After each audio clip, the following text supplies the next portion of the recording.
بسم اللہ الرحمن الرحیم۔ سرکار دو عالم صلی اللہ علیہ وآلہ وسلم کی دعا کی برکت سے حضرت ابو ہریرہ رضی اللہ تعالی عنہ کی والدہ کا قبول اسلام۔ حضرت ابو ہریرہ رضی اللہ تعالی عنہ فرماتے ہیں کہ میری والدہ مشرکہ تھی، میں انہیں ایمان کی دعوت دیتا، میں انہیں جب ایمان کی دعوت دیتا تو وہ انکار کر دیتی۔ فرماتے ہیں کہ پھر میں دعوت دیتا۔ ایک دن فرماتے ہیں کہ میں نے اپنی والدہ کو ایمان کی دعوت دی تو میری والدہ نے سرکار دو عالم صلی اللہ علیہ وآلہ وسلم کی شان اقدس میں ایسے الفاظ کہے جو مجھے انتہائی ناپسند لگے۔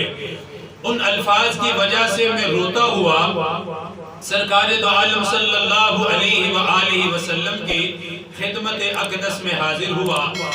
آپ صلی اللہ علیہ وآلہ وسلم سے میں نے عرض کی کہ آقا آپ میری والدہ کے لیے دعا فرما دیں کہ اللہ میری والدہ کو ہدایت عطا فرما دے۔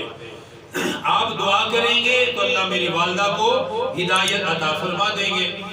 حضرت ابو ہریرہ فرماتے ہیں کہ سرکار دو عالم صلی اللہ علیہ وآلہ وسلم نے اپنے ہاتھ مبارک اٹھائے اور اٹھانے کے بعد فرمایا اللہم اہدی ام ابی ہریرہ، اے میرے پروردگار ابو ہریرہ کی والدہ کو ہدایت عطا فرما دیجئے۔ سرکار مدینہ نے دعا دے دی۔ حضرت ابو ہریرہ فرماتے ہیں فَخَرَجْتُ مُسْتَبْشِرًا بِدَعْوَةِ النَّبِيِّ صلی اللہ علیہ وسلم۔ فرماتے اب میں خوشی خوشی اپنے گھر کی طرف دوڑا سرکار مدینہ کی دعا کی وجہ سے۔ فرماتے ہیں کہ جب میں اپنے گھر پہنچا تو گھر کا دروازہ بند تھا۔ میری والدہ کو میرے قدموں کی آواز سے پتہ چل گیا کہ میں ہوں۔ فرماتے ہیں کہ میری والدہ نے اندر سے آواز دی فقالت مکانکا یا ابا ہریرہ۔ فرماتے ہیں کہ میری والدہ نے کہا کہ ابو ہریرہ اپنی جگہ پر کھڑے رہو اور انتظار کرو۔ حضرت ابو ہریرہ فرماتے ہیں کہ مجھے گھر میں پانی کے گرنے کی آواز آئی جس سے میں سمجھ گیا کہ میری والدہ غسل کر رہی ہیں۔ فرماتے ہیں کہ میری والدہ غسل سے فارغ ہوئی، انہوں نے کپڑے تبدیل کیے اور جلدی کی وجہ سے فرماتے ہیں کہ میری والدہ سر پر دوپٹہ لینا بھی بھول گئی۔ دروازہ کھلا، میں اندر داخل ہوا۔ فرماتے جیسے ہی میں داخل ہوا تو میری والدہ نے کہا فقالت اشہد ان لا الہ الا اللہ واشہد ان محمدا عبدہ ورسولہ۔ فرمانے لگی اے ابو ہریرہ میں گواہی دیتی ہوں کہ اللہ کے سوا کوئی معبود نہیں ہے اور حضرت محمد صلی اللہ علیہ وآلہ وسلم اللہ کے بندے اور اس کے رسول ہے۔ حضرت ابو ہریرہ فرماتے ہیں کہ میری والدہ نے اقرار کیا اور مسلمان ہو گئی۔ اب فرماتے ہیں کہ میں دوبارہ خوشی خوشی سرکار دو عالم صلی اللہ علیہ وآلہ وسلم کی خدمت میں حاضر ہوا اور فرماتے وَأَنَا أَبْكِي مِنَ الْفَرْحِ، میں روتا ہوا دوبارہ آیا اور اس وقت میرا رونا خوشی کی وجہ سے تھا کہ اللہ نے میری والدہ کو ہدایت عطا فرما دی۔ فرماتے میں نے سرکار مدینہ صلی اللہ علیہ وآلہ وسلم سے عرض کی کہ آقا اللہ نے آپ کی دعا کی برکت سے میری والدہ کو ہدایت عطا فرما دی ہے۔ اب حضرت ابو ہریرہ دیکھیں کیا فرماتے ہیں۔ فرماتے ہیں کہ سرکار دو عالم صلی اللہ علیہ وآلہ وسلم نے جب یہ سنا تو فرمایا حمد اللہ پاک کی تعریف کی وقال خیرن، اور فرمایا بہت اچھا ہوا۔ یعنی آپ صلی اللہ علیہ وآلہ وسلم نے اللہ سبحانہ وتعالی کی تعریف کی اور اللہ پاک کا شکر ادا کیا کہ اللہ پاک نے ابو ہریرہ کی والدہ کو ہدایت عطا فرما دی۔ اب یہ صحیح مسلم میں حدیث پاک موجود ہے، اس میں کچھ چیزیں جو قابل غور ہیں، سمجھنے کے قابل ہیں۔ نمبر 1 کہ اگر بیٹے کو اللہ نے ہدایت عطا کر دی ہے تو بیٹے کے ذمہ ہے کہ اپنے ماں باپ کو وہ دین کی دعوت دے، ان کو دین کی طرف بلائے۔ یہ ہر اولاد کے ذمہ ہے کہ جس کو اللہ نے ہدایت عطا کر دی ہے تو اپنے ماں باپ کو وہ ہدایت کی طرف بلائے اور دین کی دعوت ان کو دے۔ اسی طرح جو بیٹا نماز پڑھتا ہے اس کے ذمہ ہے کہ ادب کے ساتھ، احترام کے ساتھ اپنے ماں باپ کو نماز کی دعوت دے، ان کو کلمے کی دعوت دے، ان کو قرآن کی دعوت دے۔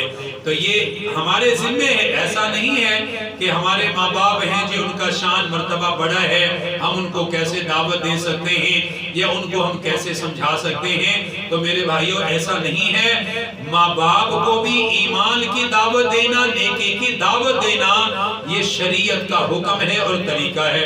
دیکھیے حضرت ابو ہریرہ خود اپنی والدہ کو ایمان اور اسلام کی دعوت دیتے ہیں۔ اس کے بعد ایک بات یہ بھی معلوم ہوئی کہ مشرکین کو، کافروں کو ایمان کی دعوت دیتے رہنا چاہیے اور کبھی بھی مایوس نہیں ہونا چاہیے۔ دیکھیے حضرت ابو ہریرہ کی والدہ کفر پر انتہائی سخت تھی، لیکن حضرت ابو ہریرہ پھر بھی بار بار ان کو ایمان کی دعوت دیتے تھے۔ اب ان کی بار بار کی دعوت اور محنت اللہ پاک نے اس کی وجہ سے ان کو ہدایت عطا فرما دی۔ دوسری بات اس حدیث مبارکہ سے یہ سمجھ آئی کہ دعا کے لیے اللہ والوں کے پاس جانا چاہیے۔ حضرات صحابہ کرام کو کوئی معاملہ ہوتا پریشانی والا، وہ سرکار مدینہ کی خدمت اقدس میں حاضر ہو کے دعا کروا لیتے۔ اب آپ صلی اللہ علیہ وسلم اللہ پاک سے دعا کرتے، اللہ پاک صحابہ کے مسائل حل کر دیتے تھے۔ آج سرکار مدینہ صلی اللہ علیہ وآلہ وسلم ہمارے درمیان نہیں ہے، علماء کرام موجود ہیں، اولیاء کرام موجود ہیں، ان کے پاس جانا چاہیے۔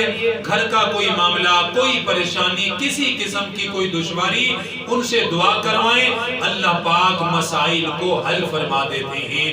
دیکھیے صحابہ دعا لینے کے لیے حضور کی خدمت میں حاضر ہوتے تھے۔ تیسری بات اس حدیث مبارکہ سے یہ معلوم ہوئی ہے کہ کبھی کبھی انسان غم کی وجہ سے بھی روتا ہے۔ دیکھیے حضرت ابو ہریرہ پہلے روتے ہوئے آئے تو غم کی وجہ سے تھے، اور کبھی انسان خوشی کی وجہ سے بھی روتا ہے کہ بعد میں حضرت ابو ہریرہ روتے ہوئے آئے تو وہ بعد کا رونا ان کا خوشی کی وجہ سے تھا۔ اس کے بعد اگلی بات ہمیں یہ معلوم ہوئی سرکار دو عالم صلی اللہ علیہ وآلہ وسلم کی کمال درجے کی عاجزی، اس کا پتہ چلتا ہے۔ دیکھیں آپ کی دعا کی برکت سے اللہ نے ہدایت عطا فرمائی تھی، آپ نے اس کو اپنا کوئی ذاتی کمال نہیں سمجھا، بلکہ ہدایت کا سننے کے بعد حمد اللہ پاک کی حمد فرمائی کہ اے اللہ آپ کی توفیق سے ہی ابو ہریرہ کی والدہ کو ہدایت ملی ہے۔ کبھی بھی اپنی ذات کو اس طرح پیش نہیں فرماتے تھے کہ اپنی طرف کسی کام کو منسوب کرنا یا بڑھائی والے الفاظ بولنا، ایسا ہرگز نہیں تھا۔ ہمیشہ عاجزی کرتے تھے، انکساری کرتے تھے اور ہر معاملے کو اللہ کے سپرد کرتے تھے۔ تو میرے بھائیوں جب تک ہم عاجزی کرتے رہیں گے اللہ کی مدد ہمیں ملتی رہے گی۔ حدیث کا آخری جملہ ہے وقال خیرا، آپ نے فرمایا اچھا ہوا۔ اس کا ایک مطلب محدثین نے یہ بھی بیان فرمایا ہے کہ آپ صلی اللہ علیہ وآلہ وسلم نے حضرت ابو ہریرہ کو فرمایا کہ ابو ہریرہ تو نے اپنے والدہ کے لیے جو محنت کی کہ اللہ اسے ہدایت دے، اسے ایمان عطا کرے، اور تو فکر کرتا رہا، پھر تو نے مجھ سے دعا کروائی، اللہ نے اس کو ہدایت عطا کر دی۔ تو فرمایا ابو ہریرہ تیری والدہ کے ایمان کی وجہ سے اللہ تجھے اجر عطا فرمائے گا، تیری محنت سے تجھے اجر ملے گا۔ تو اس لیے ہماری محنت سے کوئی نمازی بن گیا ہمیں اجر ملے گا، ہمارے کہنے سے کوئی قرآن پڑھنے لگ گیا ہمیں اجر ملے گا، ہمارے کہنے سے کسی نے حرام کھانا چھوڑ دیا ہمیں ثواب ملے گا، ہمارے کہنے سے کسی نے غلط راستہ چھوڑ دیا صحیح راستے پر آ گیا ہمیں اس کا اجر مل جائے گا۔